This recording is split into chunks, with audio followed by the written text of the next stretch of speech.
Well, this is not related to meditation, but related to what we are doing here. In one of the prayers, I saw, may the evil effects of stars, nakkhatra, and bad planets, papagaha, wheel off. Did the Buddha believe in stars and astrology? No. This is not the Buddha's own statements. These are later teachers who compose these things, and we follow them. But if Buddha were to come today, he would cane us for using that.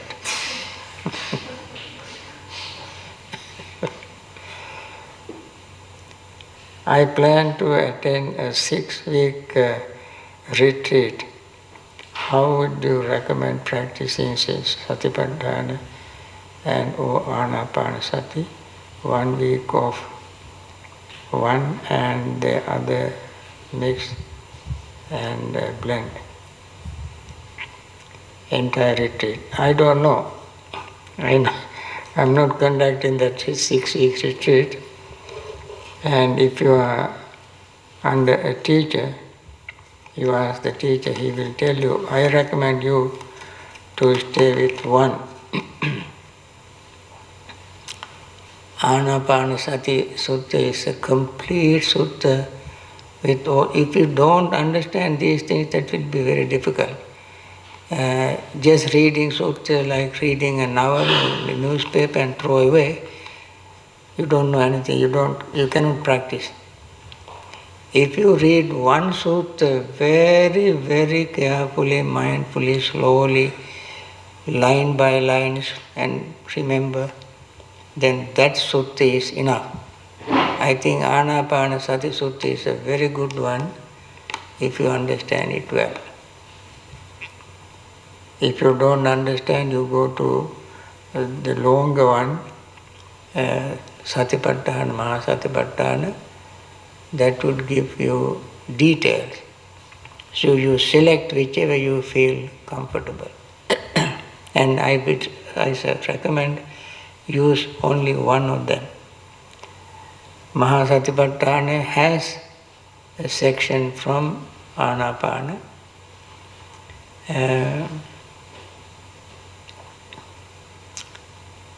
Anapana is very profound, subtle discourse. I think detailed discourse may work for you. Use Mahasatipatthana. Is all desire necessarily problematic for Buddhists? If there are a difference between ordinary desire, which is human, and craving, which is a source of suffering.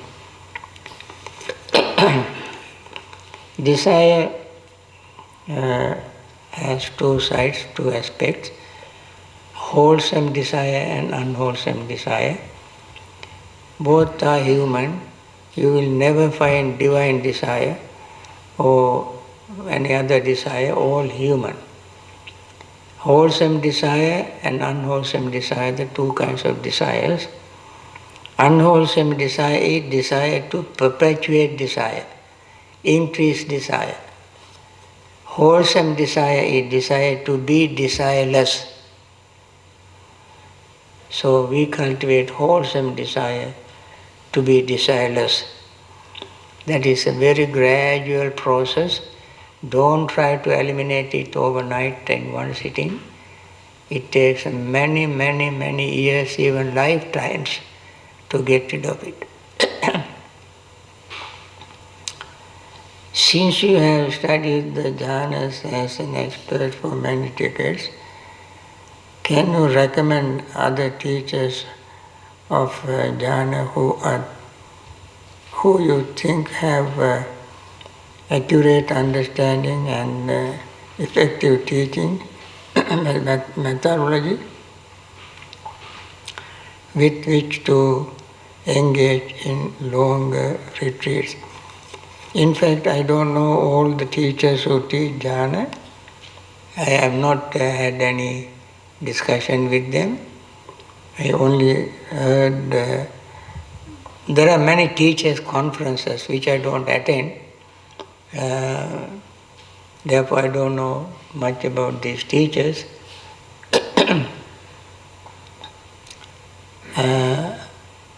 Your best bet is reading. You read. I have written several books, and if anybody has written books on jhana, you read them and compare. My book, Path of Serenity and Insight, has been reprinted about 15, 16 times. And The Jhana is a small booklet, printed also many times. And the last one is Beyond Mindfulness. These three books I recommend you to read, where I have explained jhana very clearly. If you find somebody has written even more clear jhana books, clearer than mine, you read them and compare. Other than that, I cannot recommend any particular teacher because I don't know them.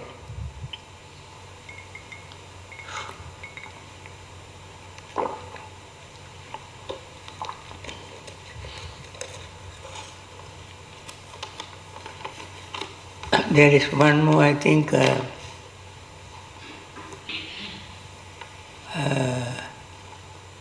Ayakema's book. What is the title? Who is Myself? Yeah, you read that book. That's a German bhikkhuni. First I learned Vipassana, then Samatha, now Jhana. I have read the first chapters of meditation on perception. What mix of these techniques contributes good practice?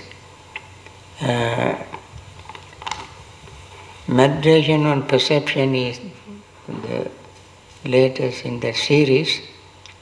I deal with 10 perceptions. You got to read the book to understand it, and of course it should have been in more detail, but because the limitations of the words that I have to use in writing, it has cut down. But all the necessary things are there. If somebody is interested in reading and practicing meditation on perception, where other techniques also are included, like mindfulness of breathing, is one perception. So, almost summary of mindfulness of breathing is given there.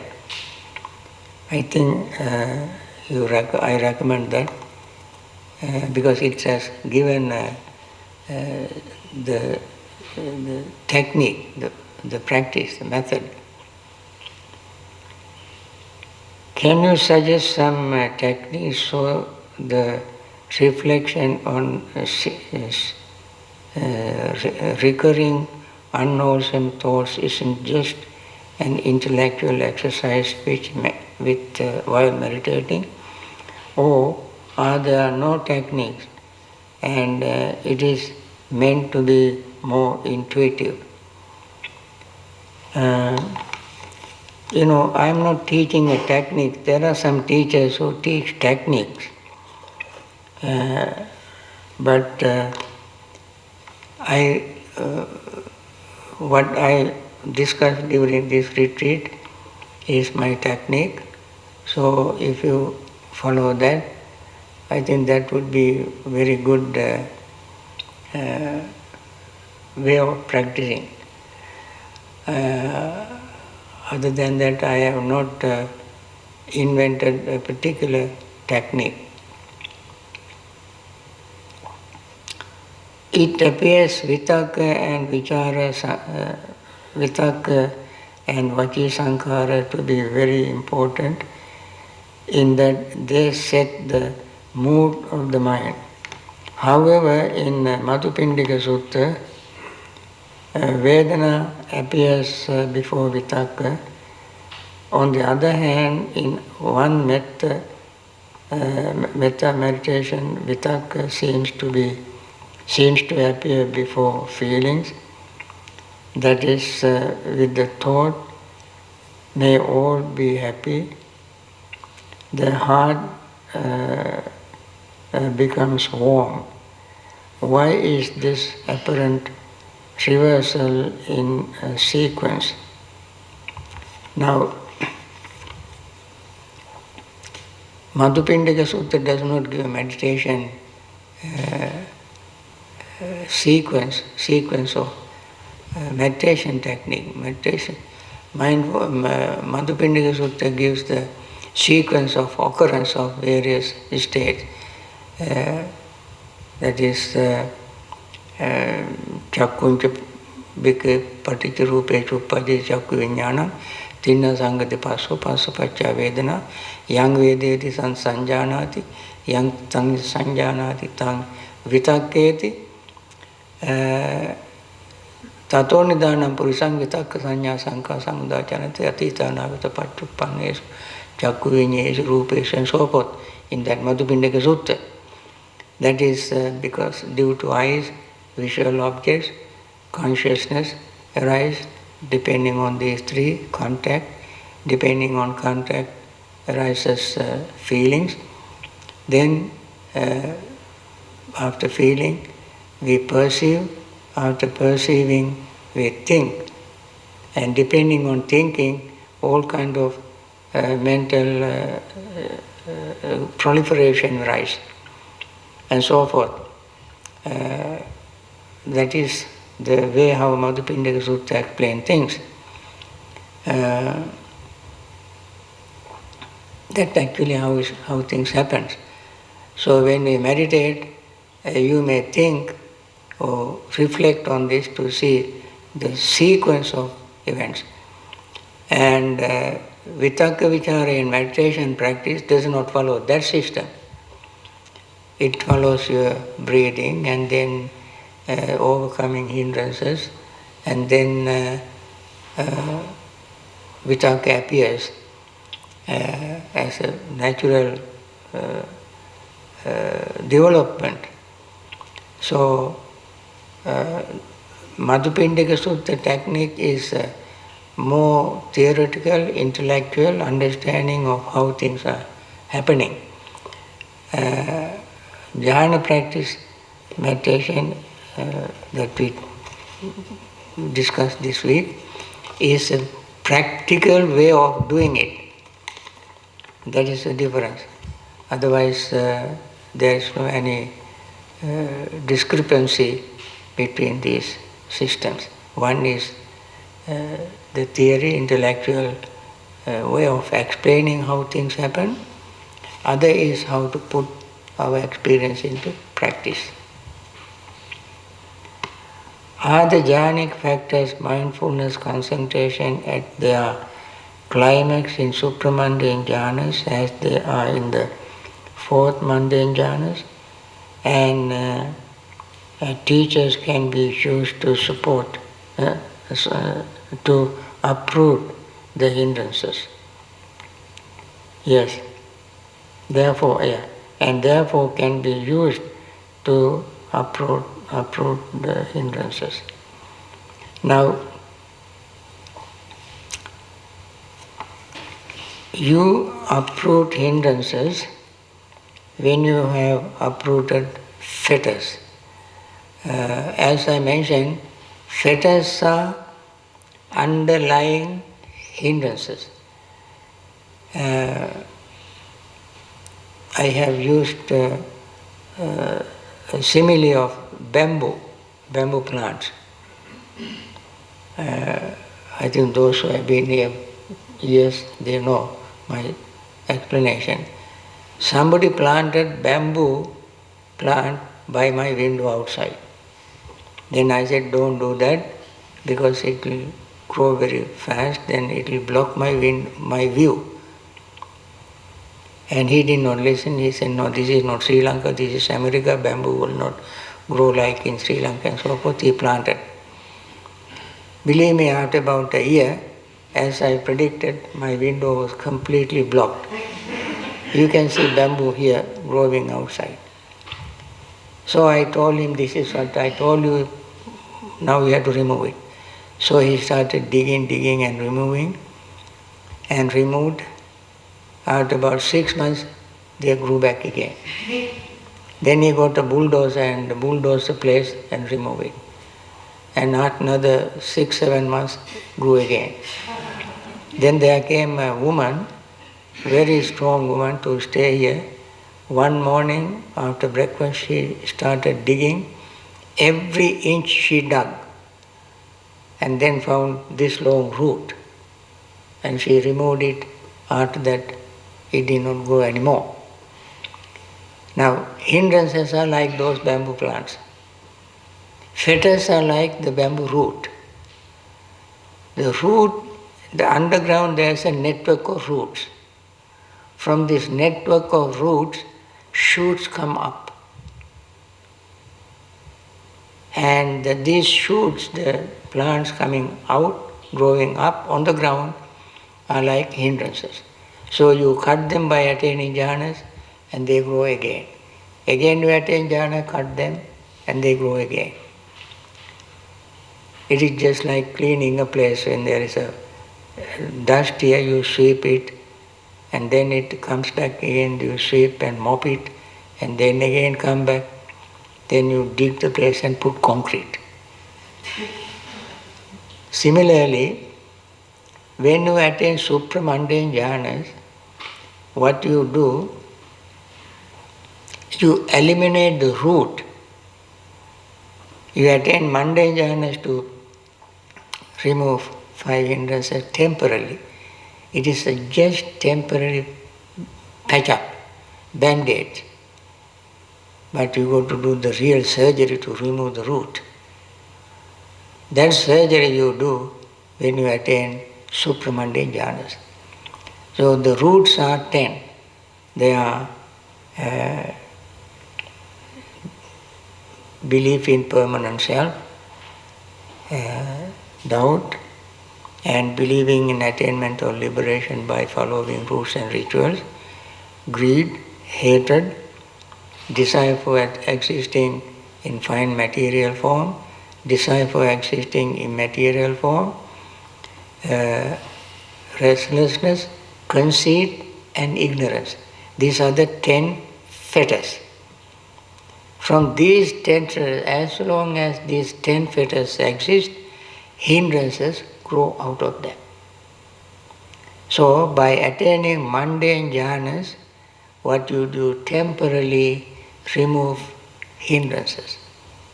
And their roots are in these 10 fetters, which you destroy by attaining supramundane attainment. I think that is how you do it. Otherwise you cannot remove hindrances completely.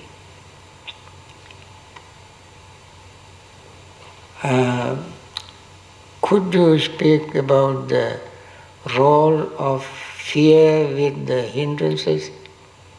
I only have spoken about it in length today. I don't have to repeat it again. What is the meditation on perception? Read the book. The whole explanation is given there. There are 10 perceptions which I have listed, and those 10 perceptions you can see in the Vandana book. There is a discourse called Girimananda Sutta. Girimananda Sutta. And these 10 I have taken from that sutta and explained in detail in the book, and called it Meditation on Perception. The summary you can see in the book.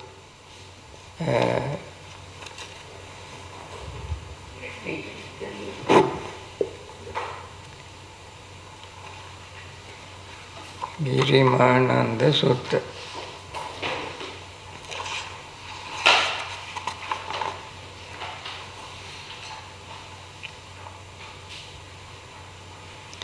Page 184 and 85 onward. Okay. I am very attached to my loved ones, including a loyal, loving dog. I try to stay in the present, to be grateful and remember impermanence. Still, when one of them is very ill or dies, my heart breaks. What more should I do? I think your sorrow or lamentation, grief of loved one passing away or becoming sick will stay there until you attain full enlightenment. So, practicing mindfulness of impermanence is a very good temporary measure. We practice it every day. Impermanence of ourselves and everything else around us is impermanent, including your loving dog, friendly dog, and friendly cat, and human beings, friends, relatives, all are impermanent. When you keep practicing this, your mind will be very strong. Sometimes, even then, you still have some sorrow when your very loving person dies. I know this from my personal experience. When my brother died, father died, my mother died, I felt very sad and even cry, in spite of all my knowledge of Dhamma, all my practice of meditation. Of course, that didn't happen didn't happen recently. But if it happened now, I can control my emotions. But those days I could not. I cried. So this happened to anybody. So as we grow, mature, understand impermanence better, then our sorrow, grief slowly fade away. We had a wonderful dog. We all know that. We all know how beautiful, how friendly, faithful dogs are. Every person's dog is a wonderful dog. My dog stayed here for 17 years and he died. So it was very sad and decided never to raise dogs anymore. Are there any danger one should be aware of when practicing jhana meditation? No danger at all. And if you do it correctly, if you messed up your practice by listening to all sort of things and doing all kind of things, then you don't know what you are doing. You get confused. The worst is you get confused. That's all. Otherwise, there is no danger. Once one has attained the jhanas, does that become the primary practice? If you like to have it as a primary practice, that is what is called concentration meditation, you can do that. And also once you attain jhana and master it, it comes to you very, very naturally, easily, without any effort. Effortlessly, naturally it comes to. Then that would be your basic practice and that will be your final practice, because that leads to your higher attainment. Could you please repeat the 3 ways of liberation? Emptiness, sunyata, what are the other 2?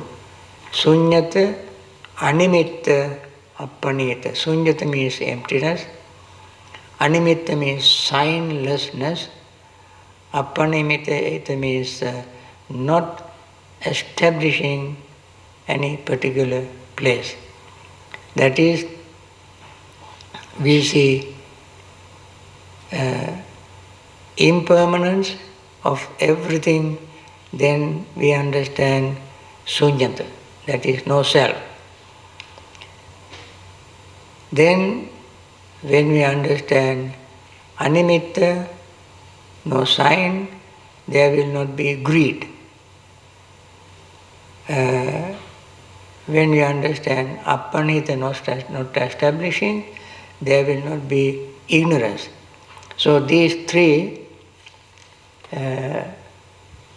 animitta, appanita, sunyata, applies related to impermanence, unsatisfactoriness, and selflessness, or anicca, dukkha, anatta.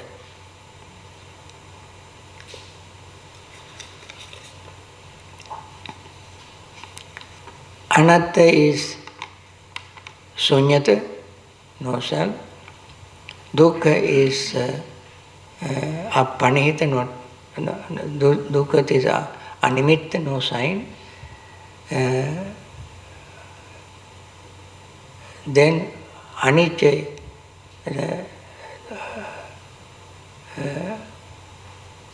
anicca, dukkha, anatta. No self is sunyata, that is emptiness. No sign is greed. No establishing is impermanence. Since things are impermanent, there is no place to establish the mind. Please explain dispassion versus compassion, indifference. Okay. Dispassion comes from understanding. That comes from what you call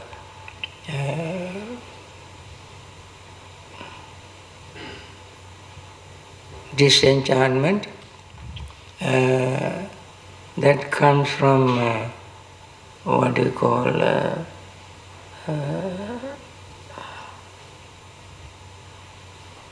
nibbida.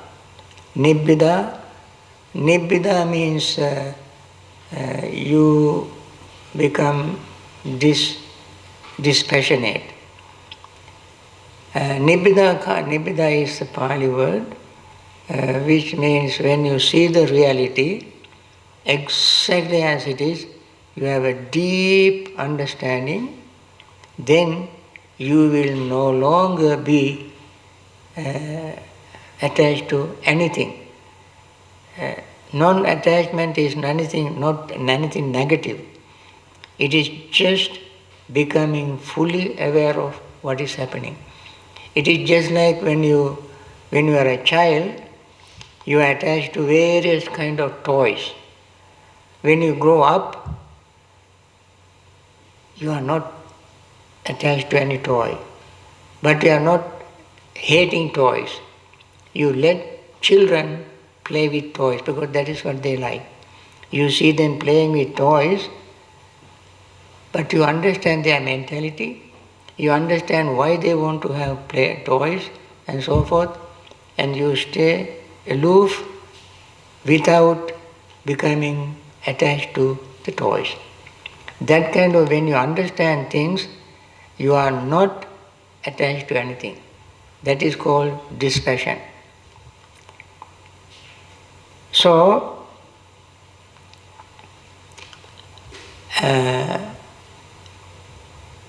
the compassion is when you see suffering being, compassion arises. That depends on there's a sort of emotion, very wholesome emotion that arises in mind. Indifference is negative, you just don't care, let anything happen. That is a negative emotion. You may have no any concern. Indifference is that. But compassion is always when there is suffering beings, you feel, your heart melts, you want to do something. That is compassion. I have read that very often stream enterers who either could not or had difficulty in accessing jhanas suddenly could easily access them after stream entry. Have you found this to be true? I must say, wherever you read, whoever told you is not correct. That's completely wrong. Once you attain stream entry, your attaining jhana would be very, very good, easy, without any problem you can attain jhana, because your three major fetters are completely destroyed, and therefore your mind is very peaceful, calm. You have faith endowed with understanding. You have perfect morality. You have faith in the Buddha, Dhamma, Sangha, perfect morality, and very well disciplined, and you have no doubt, and therefore attaining jhana is very, very quick and easy for stream enterer. If you have heard somebody say it is difficult, that person does not know what this person talk about.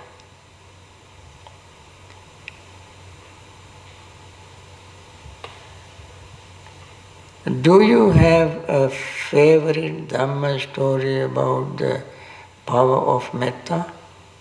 If there is time, could you tell us? Let me think about it. I am getting tired. I can tell many stories, but when I get telling stories, telling stories, I will get tired very quickly. So let me finish these things and ask you, the one who asked the question, if I have time, I tell the story. More than one.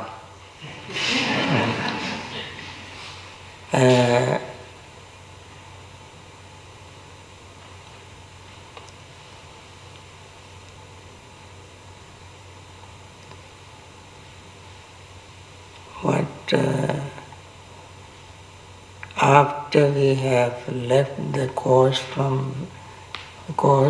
how will we know if we are on the right course or path? Of course, if we experience jhanas, but what if we don't? If you don't experience jhana, practice until you attain it.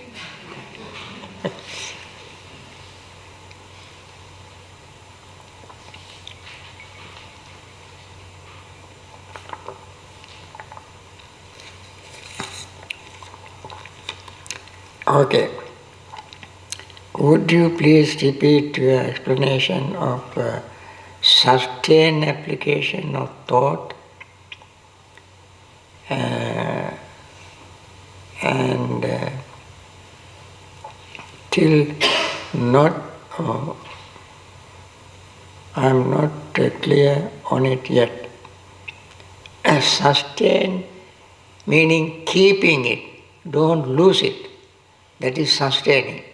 You say sustainable economy, it is, you understand the word sustain.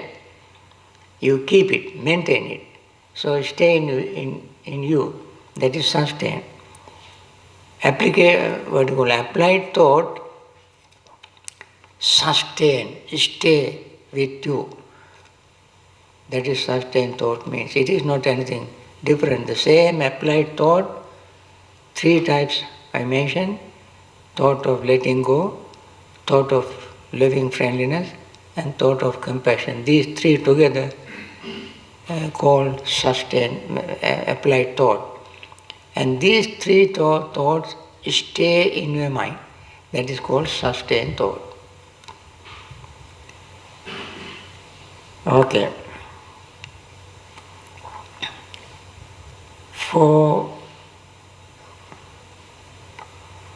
positivity's sake, will you consider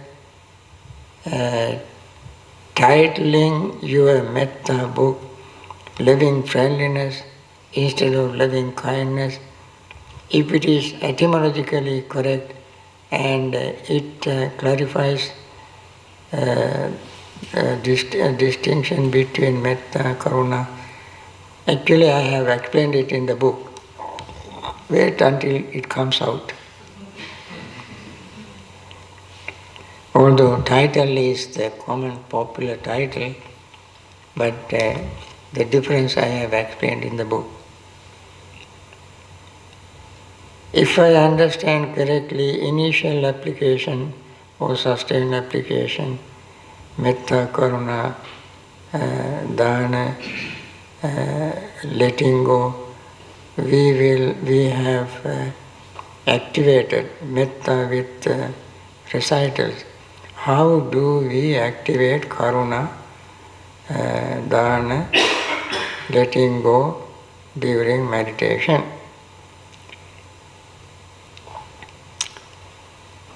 Letting go is a mental state that you can do in meditation very easily. Karuna, compassion, you can develop even in meditation, knowing that there are living beings, suffering living beings, and it is very easy once you practice metta for you to practice karuna, compassion, because compassion comes out of metta. That means you, on the one hand, you wish everybody to be peaceful and happy and so on. On the other, you wish, how can I help as many suffering beings as possible? We can cultivate that thought and even make it active when you are out of meditation, and get involved in such activities out of compassion. Okay. Mindfulness-based stress reduction has been an appropriate, approachable way for many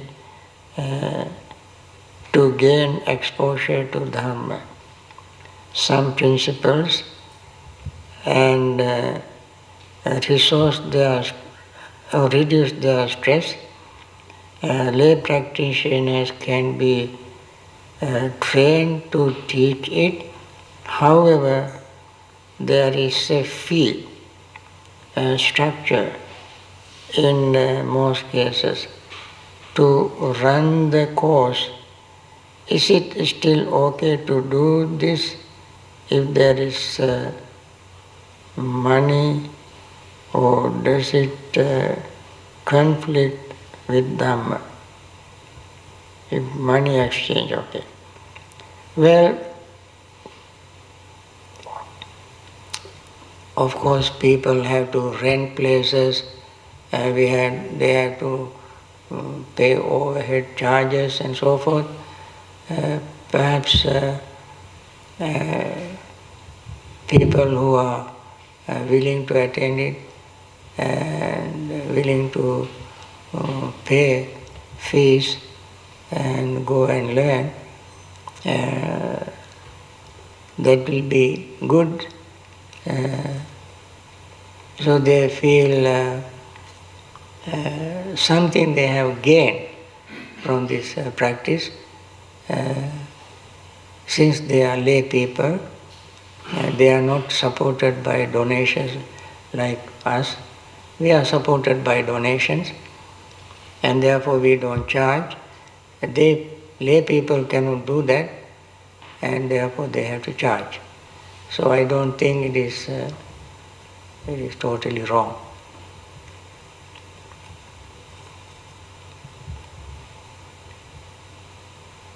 Can those with depression, anxiety, or attention deficient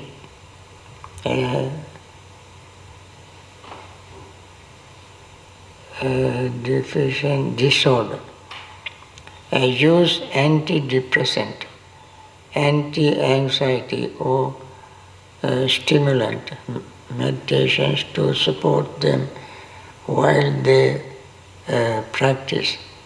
Does it violate the fifth precept?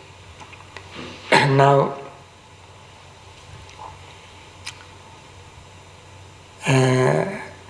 if these medications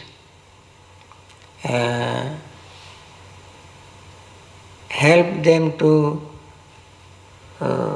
correct their these mental problems, and the mind remains steady, calm, without going to any other, without having any other side effects and so forth, I think they can do it. It is not violating the precept, because they have to take care of their health. Good health, as I mentioned in one of my talks, is absolutely necessary to practice meditation. Meditation alone cannot correct all these mental, sometimes problems that arise from birth. So there has to be some kind of way to correct it, so that they can get back to the mainstream and practice meditation. I don't think there's anything wrong in that. Does a Vipassana jhana progress through the same 4 levels as jhana gained via anapanasati with the same jhanic factors at each level? Yes. Same. First you gain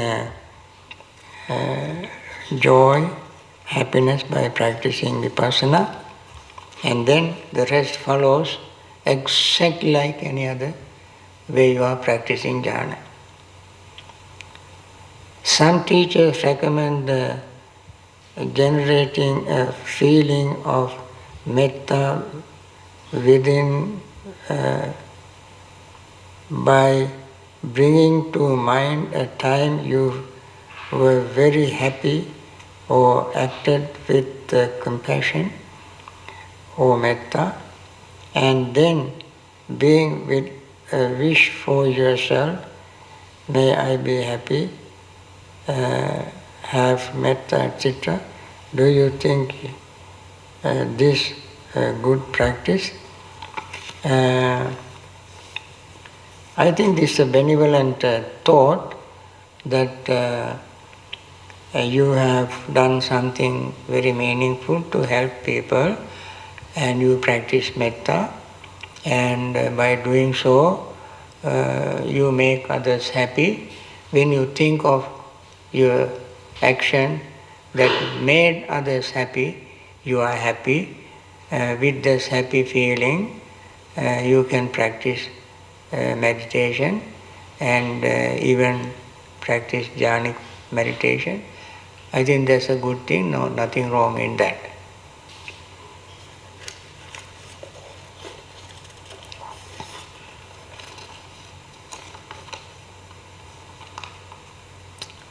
this page full of one question, or many questions. I wish people ask question, brief question, make the question brief, instead of writing an essay and at the end of the question. That saves a lot of time. Of utmost importance to me is that I am on a path that is onward leading to Nibbana. Sometimes I feel the Dhamma is so profound, I should take steps to be a monk. I feel a great urgency, but it is in part fueled by fear of an eternity lost in samsara. To be honest, at present I would really like to live a lay life guided by the Eightfold Path and shoot for stream entry. There is much more natural motivations to take the lay path, but there is fear on it being inferior to monasticism. I am worried that in lay life I might be more prone to stay in samsara. Is there a way to choose the lay path and still be taking a best onward leading approach to Nibbana? Yes. Lay people, even in the time of the Buddha, everybody didn't become monk or nun. There are many lay people practicing and even attaining full enlightenment. You have to be very serious while living lay life. You have to work a little harder to practice the Noble Eightfold Path. Since the Noble Eightfold Path is the path for both laymen and monastics, and if you undertake that path very seriously and do your practice very consistently, you certainly can attain stages of enlightenment. There are many stories, many people in the time of the Buddha as lay people who practice and attain enlightenment. So don't hesitate. You have to have fear of samsara if you do not practice. If you practice, you will have no reason to have fear in samsara. Because whether you are monastic or lay people, we follow the same path. Monastics have some more rules and regulations, very strict, and lay people do not have that many. If a monastic commits the same offense that lay person commits, monastic commitment is more serious, because monastic have undertaken special precepts.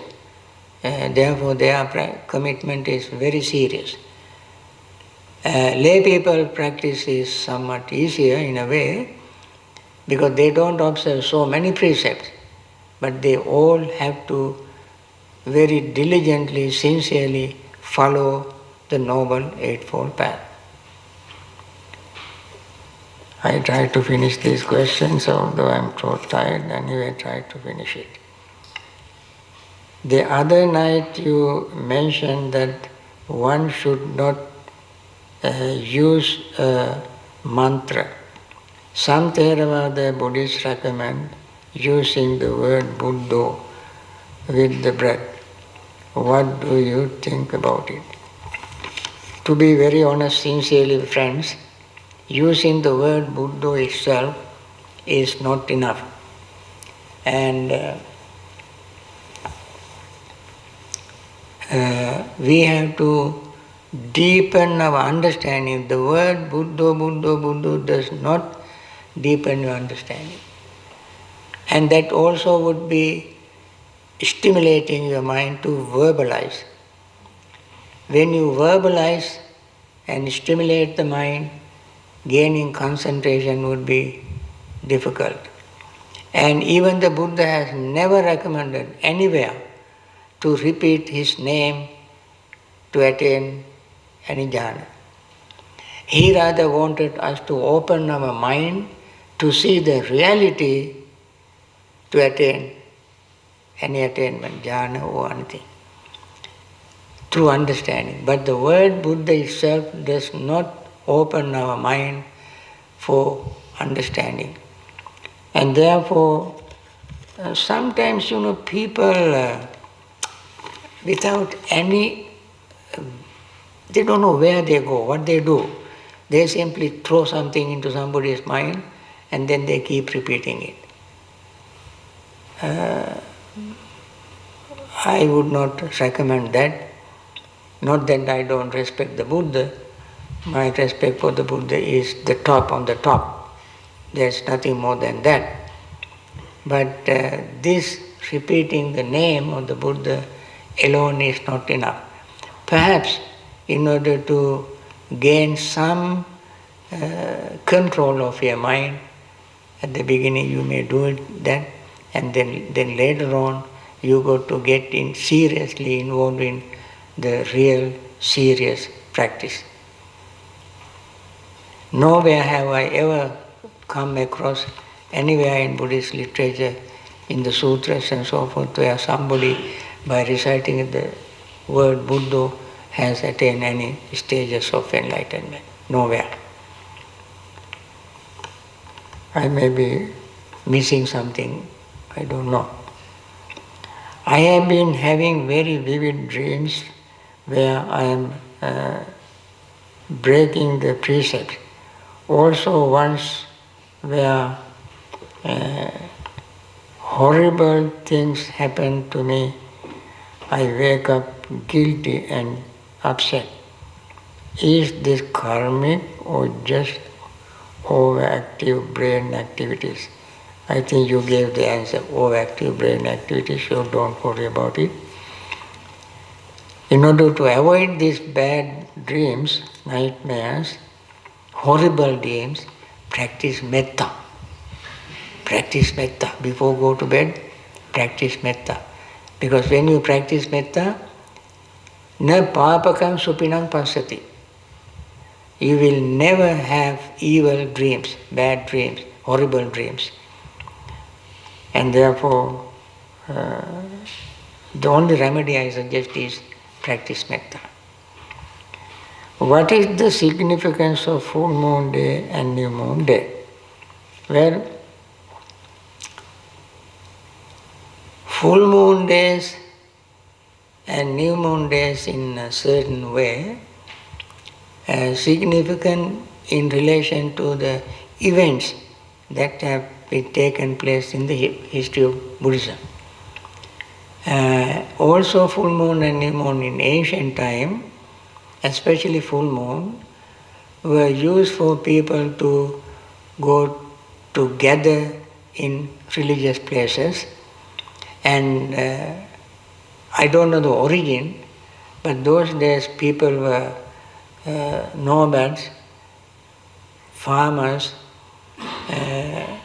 and they assemble in some places in full moon nights, and because the night is very clear, blue sky, moon is shining, they feel very, in hot summer days for instance, cool outside, they sit together and discuss various topics, sometimes philosophical, religious topics. Those days they didn't discuss very much science, but philosophical and religious topics they discuss. For that, the farmers, daytime they are very busy working in farms, and night times they are relaxed, weather is comfortable, they gather together and discuss. And even the Buddha has done this several times. So, other than that, there is no any religious significance. Another thing I must add, on the full moon night, our brain is more active. That is why some people cannot sleep on full moon days, full moon nights. It is related to the moon.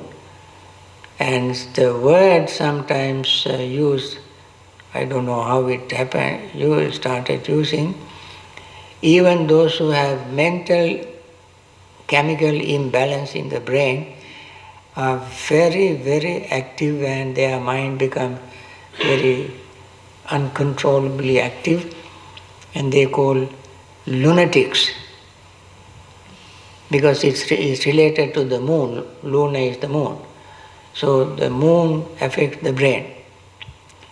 Moon affects the sea. The high tide, low tide also happens during full moons and new moons. These are the general things, but there is no particular religious significance except on full moon day, Siddhartha Gautama attained enlightenment. On full moon day, he was born. And full moon day, he passed away. I think these are coincidence, not anything to do with the teachings of the Buddha or any kind of. I don't think it is a miracle. I don't think so. But it is such a wonderful coincidence that the Buddha was born on full moon day, attained enlightenment on full moon day, and passed away on full moon day. I am very sort of down-to-earth person, and therefore do not go by so much mystic beliefs. What are the best profession for someone who wants to practice mindfulness consistently? Practice meditation. That's not a job. As a job, you can choose any job which is within right livelihood, and when you select a job, select one. I don't think it is very easy to select a job to fit your meditation practice. But when you choose a job, if possible, try to find some job that allows you to have some free time to meditate. That sometimes is possible. These days it is very easy. You have a computer, work at home. Many people work at home. They don't have to commute every day to the office. They work, and then they just have to complete the project and report to the company or the government and have their own free time to meditate.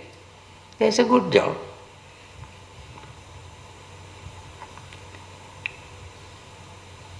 Tomorrow I will take the 8 lifetime precepts. Why are 4 of these related to details and concerns with speech? That is the precept people tend to break. Lying, easy to break. They say, if you say I am not lying, I just don't want to lie. Somebody who is not very particular about it would say, come on, tell a little white lie. It's okay, everybody does it. Don't be silly, don't be so serious, come on. So you have to tell white lie. If you say, I don't drink, drinking is not a right speech. I don't gossip. Come on, have little fun. Why so serious? So you tell that. And so forth. And harsh speech. Some people are so used to harsh speech, every fourth word in their vocabulary is a harsh word or unpleasant word. Some people are so used to it. And this creates very unpleasant feeling. They don't make any meaning, and therefore, since they are very easy to break, they are included in here. For instance, harsh speech can hurt people. Lies can destroy your honor and dignity and respect. Then